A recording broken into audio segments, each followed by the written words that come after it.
Okay, so we're just gonna go through this. This is the video unedited, just to prove that this is an optical illusion. So here's where the accident occurs. You can see the vehicles are now pulling off.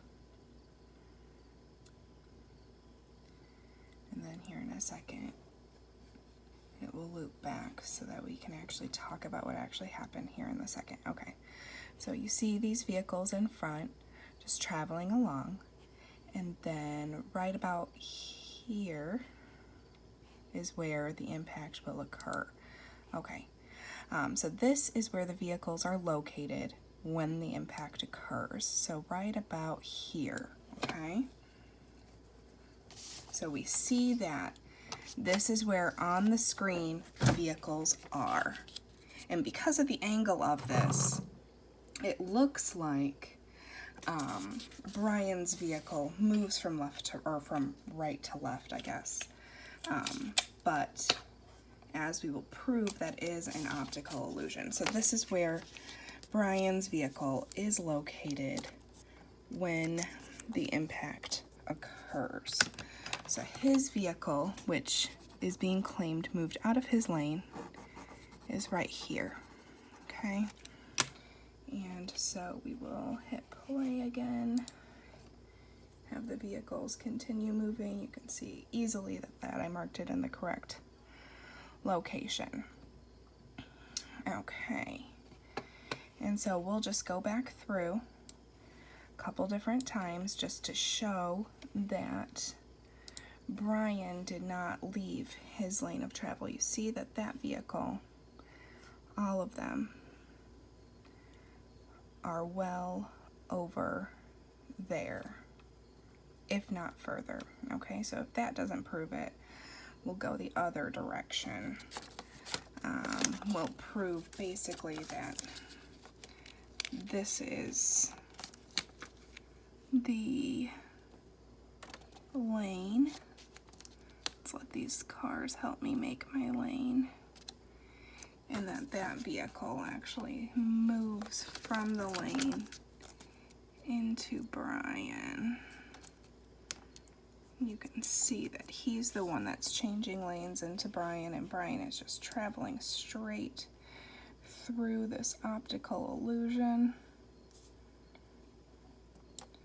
Okay, so Brian's car at our point of impact right here is right here, okay? And so his car is underneath that, right? And so let's watch these other cars come through, see where they're at, okay? They're right underneath that, right underneath that, right underneath that, no issues. Boom. This other vehicle hits Brian. Maybe I need to move the thing down further just to kind of show, since Brian's car is so much smaller than everyone else's.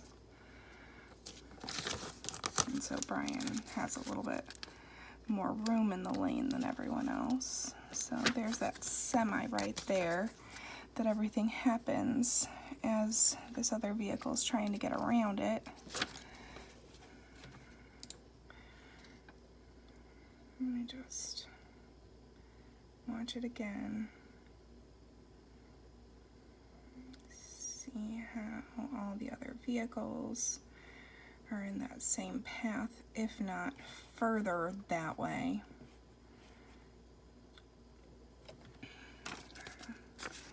Let's just put this over here, maybe.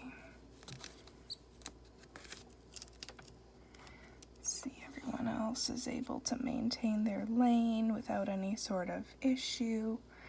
That's where Brian gets hit. You see that his headlights are in the same location as everyone else's as they're moving down this lane, and it is just this black truck that's impacting Brian. It's hard to see, obviously, the first time you look at it, because because this vehicle is coming straight at you. you don't notice that all the other traffic is going, you know, left to right in the lane. So that's our proof that Brian maintained his lane the entire time. There is no duty breached on Brian. And we look forward to discussing further.